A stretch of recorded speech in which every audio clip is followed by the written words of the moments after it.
ganito na yung binigay sa akin, ganito na itsura.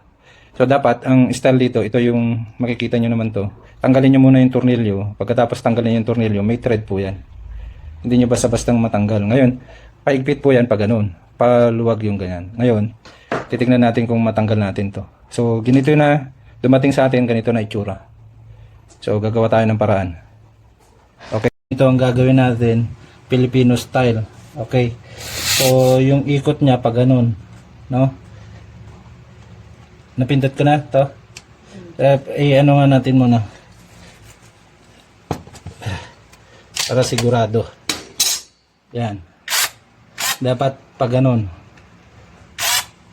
Okay. Ito. Kailangan yung tama lang na higpit. Hindi naman masyado kasi pag masyado, pwedeng maipit ng gusto, ma-disalign yung bilog niya. Okay, ganyan para sigurang. Oh. Oh, yan. Yan. Okay. Simple sana 'to eh. Yung Allen wrench lang sana ang gagamitin eh. Pero yan. So sa susunod, pag yung di alam ang gagawin, huwag ipilitin. Kasi ang nangyayari, yan, ito yung binili na ano, hindi naman obra. So ito na lang yung sa atin ang ikakabit. Ganyan lang paglagay. Tapos may tornilyo naman silang binigay. Yan. Ganyan lang. Kung minsan baliktad. Pag ganun ang higpit niya, counterclockwise ang higpit. Okay. Pag halimbawa, tatanggalin to, hindi nyo kailangan tanggalin itong plastic na to. Ganito lang. So, ito,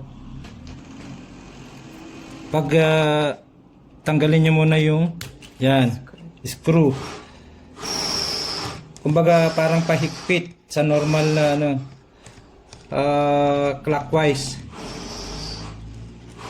Pakanan. Clockwise. Ang loosen niya.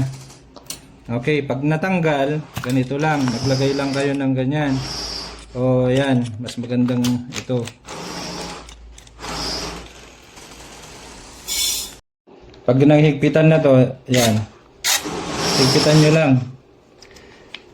So, ang gagawin, mas maganda, tanggalin nyo na muna to. Yan, subukan nyo muna. Yan. Yeah. Yun. Yan lang oh. Ganun lang pagtanggal. Okay.